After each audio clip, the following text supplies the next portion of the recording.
Republik Indonesia sudah pernah mengeluarkan Undang-Undang Nomor 32 Tahun 2004 tentang pemerintahan daerah yang memberikan otonomi kepada daerah-daerah ataupun provinsi, kabupaten, kota di Indonesia. Undang-undang ini juga penuh dengan dinamika kepentingan nasional. Kemudian Undang-Undang Nomor 32 Tahun 2004 tersebut juga telah dirubah dengan Undang-Undang Nomor 23 Tahun 2014 tentang pemerintahan daerah. Tentu saja dengan adanya undang-undang itu mengatur tentang adanya desentralisasi atau otonomi bagi daerah, provinsi, kabupaten, kota di Indonesia. Namun Menteri Keuangan juga mengeluarkan peraturan Menteri Keuangan nomor 212/PMK 07/2012 tentang indikator tingkat kinerja daerah dan ketentuan umum bagian dana alokasi umum. Usulan di 2024 ini bisa mengurangi permasalahan sehingga perekonomian kita tidak makin terpuruk. Terima kasih. Assalamualaikum warahmatullahi wabarakatuh. Dalam daerah dalam PMK 2012/PMK 07/2022 juga ada pengakuan tentang bidang pendidikan, kesehatan, infrastruktur, dan lain-lain. Persoalannya masalah pendidikan dan kesehatan di setiap daerah itu tidak sama. Namun karena pemerintah pusat mempunyai skala prioritas bidang pendidikan, kesehatan, dan lain-lain, sehingga dana alokasi itu banyak diberikan bidang pendidikan dan kesehatan. Akibatnya daerah mengalami kesulitan. Dari 4 usulan itu banyak sekolah-sekolah yang bagus, juga puskesmas, banyak semua infrastrukturnya yang bagus-bagus. Apanya lagi yang mau dibangun? Sedangkan di bidang pendidikan begitu juga, sekolah-sekolah rata-rata nggak sama kondisinya seperti sekolah-sekolah yang ada di daerah lain, seperti di Pulau Jawa dan daerah lain yang ada sekolah mewakili umum dan lain-lain. Nah ini udah bukan bagus semua. Karena ada ketentuan PMK ini yang mau tidak mau kadang-kadang harus memperoleh anggaran lagi untuk bidang infrastruktur, bidang pendidikan, infrastruktur bidang kesehatan, sedangkan infrastruktur yang lainnya jadi terkendala, misalnya dalam pembangunan jalan dan jembatan atau hal-hal lainnya. Kenapa anggaran dana DAU ini mau tidak mau harus diperolehkan juga untuk infrastruktur, pendidikan, dan kesehatan. Hal inilah yang membuat rancangan pembangunan di daerah itu tidak bisa maksimal dilaksanakan karena ada ketentuan yang seperti ini. Seharusnya hal-hal atau Menteri Keuangan itu disesuaikan dengan kondisi daerah-daerah, walaupun memang ada program prioritas skala nasional. Dengan adanya aturan-aturan seperti ini berarti kan pemerintah pusat membuat aturan otonomi setengah hati diberikan kepada daerah ataupun desentralisasi setengah hati yang diberikan kepada provinsi dan kabupaten kota di Indonesia. Sebab apabila tidak mematuhi ketentuan-ketentuan tersebut, otomatis transfer dari pusat itu akan terkendala daerah-daerah bila menerima laporan progres sesuai dengan yang ditentukan oleh PMK. Hal inilah yang perlu pertimbangan di kemudian hari supaya tidak desentralisasi ataupun otonomi seperti di negeri Merah Putih ini. Itu.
bantuan 106 untuk Bengkuang, pengasahan jalan objek wisata.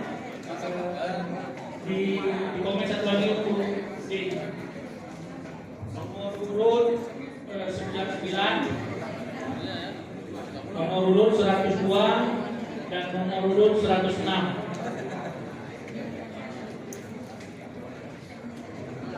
Satu lagi nomor urut 101 dikomenkan ada yang bisa ada alokasi penambahan di untuk kecamatan Raja Pusaka. Dari tiga ini Pak Lembo, mana yang kita prioritaskan pertama Pak? Udah Kandis, Serba atau Bengkak? Paksa yang prioritas pertama. Nomor 106. Nah, untuk menuju ke tempat wisata. Ya, saya berharap kalau bisa terputus, kalau bisa buat dia lagi. Baik, terima kasih.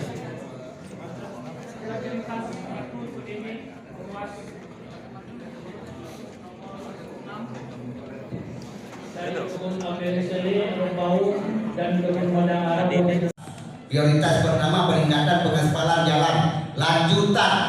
Kalau lanjutan itu biasanya Pak, DG-nya udah ada Pak. Itu dana khusus. Kemudian Bukit Panjang tahun lalu DG-nya udah dibuat Pak. Dan itu prioritas. Bukit Panjang 2 kecamatan dengan Ibinta. Berarti prioritas karena baru dengan Majapahit. Dan itu sudah difasilitasi untuk DID-nya tahun lalu. Yang tahun ini nggak dapat kerjaannya, yang sempat ribut kemarin di Dewan kalau nggak salah saya. Tolong catat itu. Jadi jangan dibilang nggak ada DID itu bukan satu alasan itu Pak. Tolong. Kalau memang nggak ada DID semua belum buat DID, maka jangan kita buat pengaspalan dulu DID dulu kita terapkan semua. Pakai DID semua kita. Jadi yang mana jalan kita buat DID semua supaya masuk DID. Dan berapa tahun DID itu harus berjalan dan berapa tahun bisa tidak mati gitu. Jangan mati lagi DID-nya, tambah lagi DID-nya, itu aja kerja. Buat tengok drainase, kita mesti banjir ya Pak. Banjir tadi yang saya lihat dari desa-desa yang lain itu Pak, hanya harus sepele Pak. Dulu normalisasi itu Pak sebentar lagi menang ini itu Pak, kemari habis tergerus Pak, miskin rakyat kita Pak. Itu Pak yang kita perhatikan Pak, apa yang kita cerita di ID itu saya nggak nyambung Pak. Udah itu Pak, ini ada fasilitas umum Pak, SMK 1, SMK 2, jalan yang ada, benar kedua itu sampah tumpuk itu. Apa kita nggak malu? Itu logika Pak. Ya Bu ya, dinas PUPR sini Bu. Saya nyembah-nyembah itu tolonglah. Ya kalau nggak kasih nggak apa-apa. Nanti kalau saya kaya, apa saya beli sendiri Pak. Dan ada ini nggak cukup Pak untuk uang itu. Malu kita Pak. Saya kadang-kadang Pak dengan notabene mungkin pun tak tahu lah ini Pak. Kita berasumsi berniat. Semuanya baik Pak. Tidak ada saya menyalahkan siapa-siapa. Tapi tolong Pak. Kita di sini ada fasilitas umum. Itu kantor dinas sosial menengok Pak. Kalau hujan, ini hari bisa kita senyum bisa lewat. Bapak pakai Alpalga dan sebagainya. Besok Pak, jalan kaki kita bukan bisa. Itu terlalu ringan Pak. Itu fasilitas negara punya Pak. Itu orang susah tuh kita nanti cari tua. Jadi kita nggak usah bicara jauh-jauh depan ini Pak DD itu bingung saya Pak. Fasilitasilah Pak yang ada ini Pak, Ibu ya. Ibu dinas PUPR Ibu ya. Itu tempatnya blok-blok semua Bu. Apa RTH itu tempat sekolah Pak Ibu itu fasilitas yang dibangun sia-sia semua. Tambah itu apa namanya itu tempat ikan itu sia-sia. Nggak ada gunanya. Itu kebun tengok. Tolonglah Pak dikajian. Kita nggak usah bicara. Saya bukan mengecilkan dengan Bapak yang baik-baik ini yang terhormat. Ya Pak Bapeda ya. Kita tinggal di sini Pak.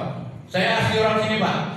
Penderitaan aja Pak. Karena sebentar nggak ada angin kan banjir. Identiklah rumah banjir Pak. Kasihan Pak camat saya itu. Saya tegur ya Pak ya. Ya bukan saya sebut beliau nih Pak. Ini banyak juga Pak. Korban Pak. Karena identitas kita apa tiga Pak. Makanya tadi apa Pak? Karena Bapak tadi nggak ada batasan Pak, saya mau ngomong jangan dibatasi Pak. Nah, kalau Bapak bilang 5 menit saya ikut konsekuen Pak, jangan Bapak batasi saya Pak. Karena kan ini kenyataan Pak. Nah, kalau Bapak kasih waktu 5 menit Pak, silakan. Kan kasih ada asumsi kita kalau kita ngomong 5 menit. Ini fakta Pak, saya cerita, bukan anak-anak Pak. Jadi itu aja Pak, jangan terjadi karena bulan Ramadan.